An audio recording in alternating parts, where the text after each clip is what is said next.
So, Naoto-kun was a girl. Are you awake? Where am I? I remember you all arriving, and... That's right. You saw everything.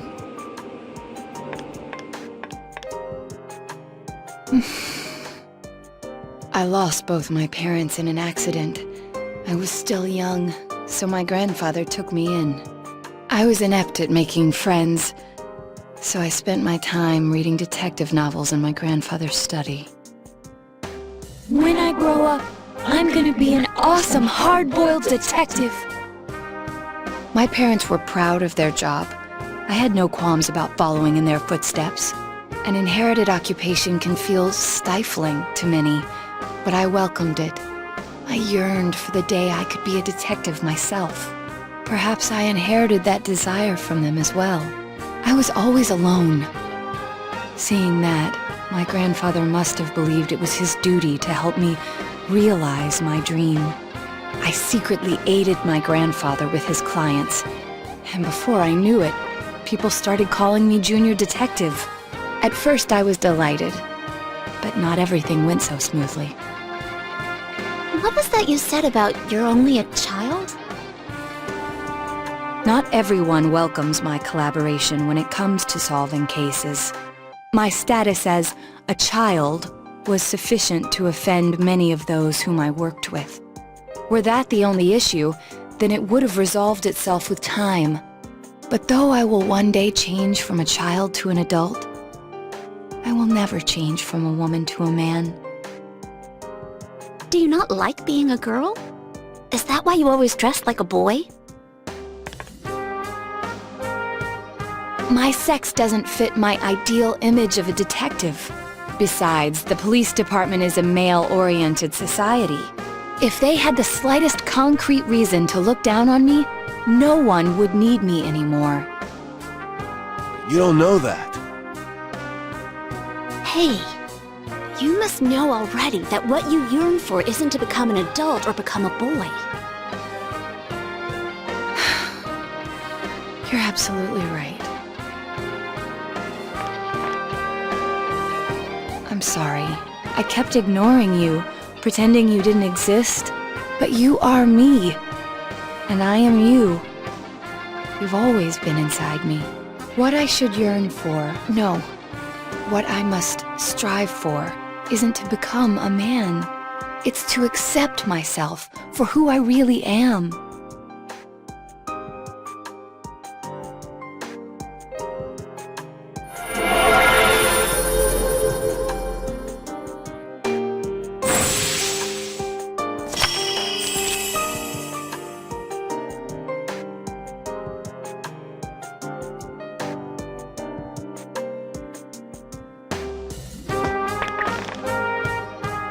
In any event, you're a devious bunch. I can't believe you kept something like this hidden for so long. No wonder the perpetrator has eluded the police. But it's apparent now.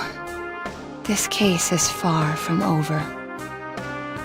That's right. And you proved it, Naoto. Anyways, we can talk more later. We need to get you out of here.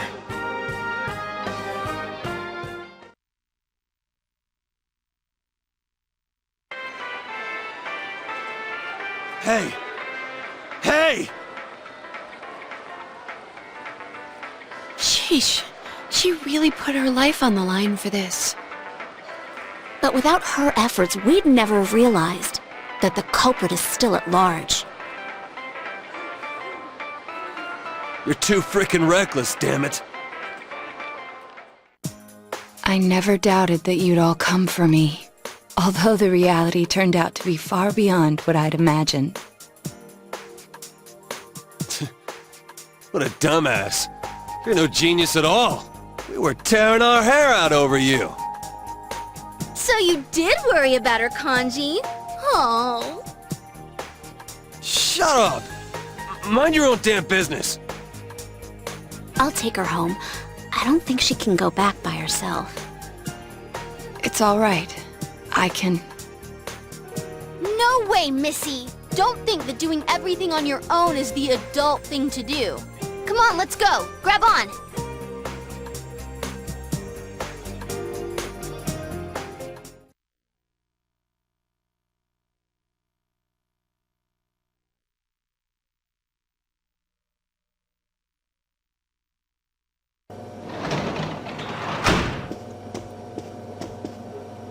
Hey! Welcome back. Sorry, we got off early today. Come on, take a seat. They found Naoto-kun. Oh, do you know who Naoto-kun is? He just up and vanished without a word. But it looks like he's back now. Way to put a scare into everyone. Heesh.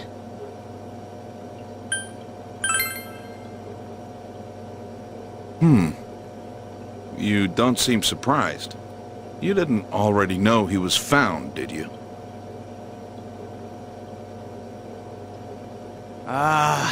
You really ought to do something about that habit of yours, Dojima-san. They go to the same school. Rumors spread fast out here, you know? But man, why'd Naoto-kun disappear? I guess he can be a little difficult. Maybe he got sulky after being given the boot and ran away from home. But I tell ya, I was shocked to hear that he up and vanished like that. If there'd been a fourth kidnapping and murder, we'd be back to square one again. Adachi. You know what sucks? We still don't have proof that the Kubo kid murdered anyone besides Mr. Muraoka. How are we gonna make a case like this? I wonder if Dojima-san's instinct is right. Maybe there really is another perp out there. The real one. Adachi, how many times I gotta say it? Quit running your mouth like that! Well, sorry.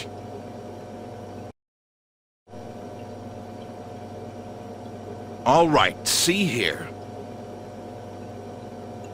Don't worry about the case. Just go study like a normal student. If you don't...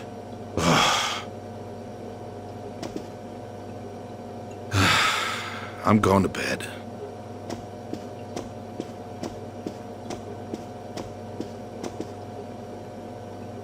Sorry, I killed the mood there. But yeah, I can totally understand why Dojima-san's worried. Just leave the case to us police. You know the problems it could cause if something happened, right? Like, if it happened you were mixed up in it. We'd be real worried. Are more scary things gonna happen? No way, Nanako-chan. Everything's alright now. We caught the bad man, so no more scary things will happen, right? Everything's just fine. Okay. Anyways, your dad's just a worrywart. Leave it to me. You might not know to look at me, but I got the most brains in the whole police department. Oh, was that too hard to understand? Did you get it? Well, now that Dojima-san's gone, I should get going too. Good night.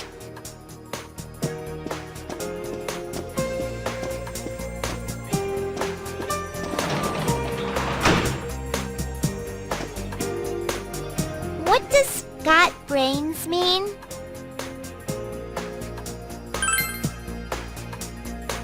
Huh. So things will be alright?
Now the weather.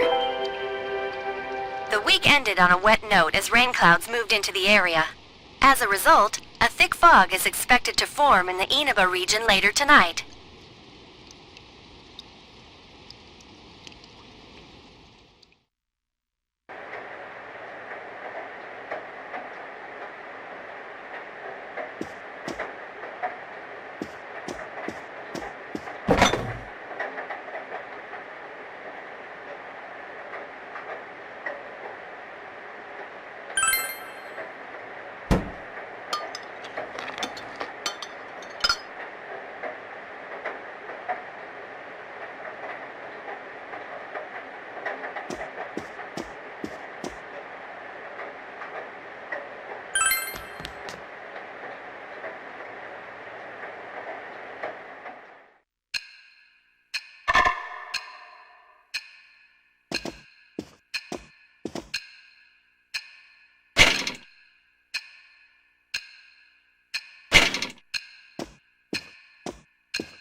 Are you feeling better now? Yes, thanks to all of you. I'd like to thank you once again for what happened. Don't mention it. But hey, your uniform. Huh? Ah, yes. After contemplating the matter, I went with what I've been wearing thus far. There's no need for you to... Hey, it's the Detective Prince. That's no prince. I heard he's a she. Huh? You serious? If he's a she, then... oh, crap! Kinda disappointed. But then again, there's something neat about it. Yeah, if you look at it a certain way, doesn't she seem pretty cool?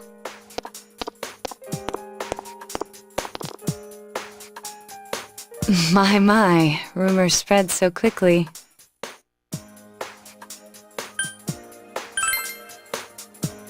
Thank you.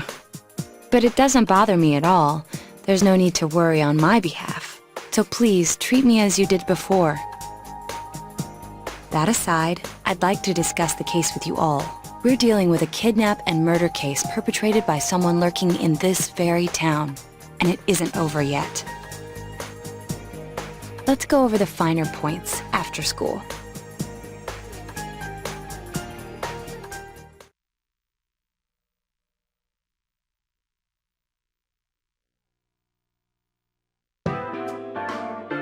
First, I heard the doorbell ring, but when I opened the front door, I saw no one there. Just as alarm bells sounded in my mind, someone grabbed me roughly from behind and covered my mouth with something. Immediately afterward, I was put into something like a sack and most likely carried on the culprit's shoulder. Wow, how could you remember all that? The culprit seems to have used a chemical to incapacitate me, but luckily I wasn't completely unconscious. I had been expecting a trick along those lines, so I was somewhat prepared. And of course, I was desperate to gather as much information as I could. No wonder you're an ace detective. That ain't something to be proud of. You are too damn calm about all this. Judging by their actions and body type, I'd say the culprit is definitely a man. I heard no conversations or voices, so I believe he is acting alone. It's after that that things get murky. I felt a single impact, which I assume is when I was thrown inside the TV. But the time from kidnapping to that point seemed too short. It was a matter of minutes. So you were immediately thrown inside the TV after being kidnapped. Oh, could there have been a TV on the side of the road? Regrettably, my memory from there on is a blur. I see. But man, the killer came right up to the door and rang the bell? That's just crazy. I finally understand why you all testified that you couldn't recall much of what happened. Such a bizarre experience, with mental and physical fatigue on top of it. It's only natural to be confused. And going by the surrounding circumstances, my kidnapping and everyone else's were near identical. There is no question that the culprit is the same in each case. So that Mitsuo boy who said he killed King Moron? Everything makes sense now. I can't say for sure until I gather more concrete evidence. But Mitsuo Kubo's only victim was Mr. Muraoka. It was a copycat killing that mimicked the true culprit's method. No wonder King Moron's death broke the pattern in so many ways. The question remains, though, as to how Kubo learned of that world. That's it! That's what was bothering me. Mitsuo could enter the TV, right? Then why didn't he kill King Moron that way? I believe he didn't understand the other world as well as the true culprit. Even though I can now enter it myself, it wouldn't occur to me to use it for murder. And remember, the previous corpses left no sign that their deaths had anything to do with the other world. After Kubo became wanted, leaving him with nowhere to run, he probably thought for the first time, what if I put my entire body into the TV? The bizarre condition of the corpses that caused such commotion is probably because they died on the other side. It's a simpler explanation than figuring out why the killer would risk disposing of the bodies in such a way.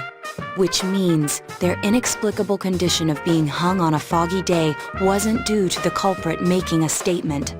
Much of our speculation could be tested if we could ask Kubo in person.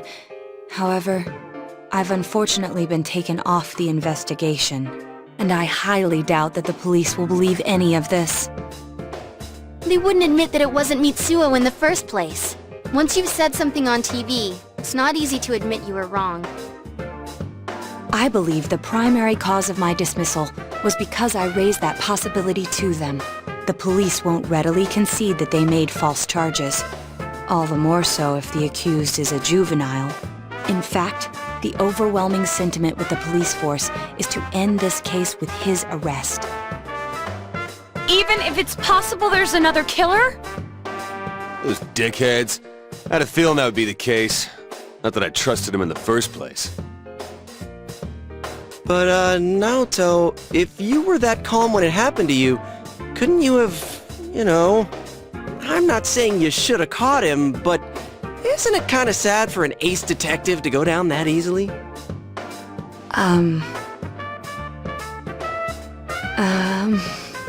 To tell you the truth, I was really scared. I'm sorry. It can't be helped. None of us could resist the culprit either. Don't forget, Naoto-kun is younger than us, and she's a girl. Oh yeah, that's true. I keep forgetting when I see her talking like this. You know, Naoto? What is it? You got balls. For a girl. Regardless, I have no doubt that the culprit will continue with his attacks. We can only watch and wait for him to make the next move. But this is no longer a mere job or someone else's affair. I want to know the truth of why we were targeted. Please allow me to join your effort.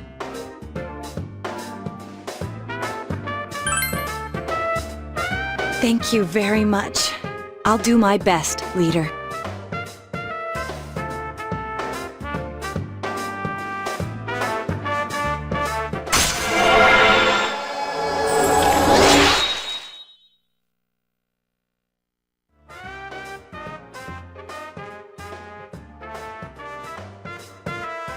Since I'm the king of the geniuses, I knew it would work out this way. Ta-da! Now Chan's glasses. Thank you.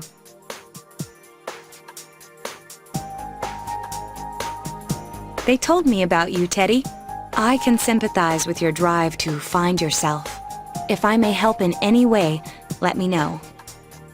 Wow, what a nice girl.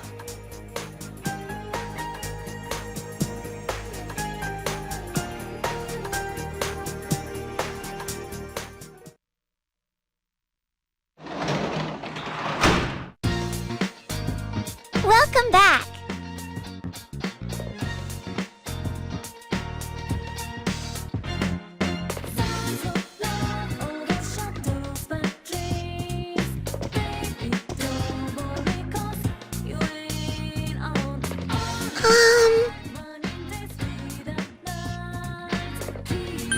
Yeah!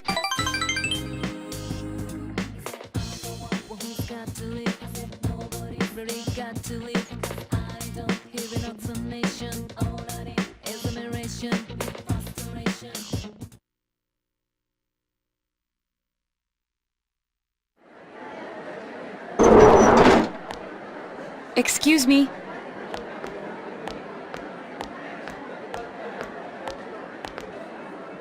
Do you have time after school today? Did something happen? No. Rather, I'd like to have a doctor examine Teddy. A doctor? You mean a vet? The normal kind, actually. If you're free, I've scheduled a checkup for him after school today. A thorough physical examination might be a good first step in figuring out what Teddy is. And I thought it might be a good idea for the rest of us to get checkups as well. We should see if the fog over there or the power we've gained have had any negative effects on our health.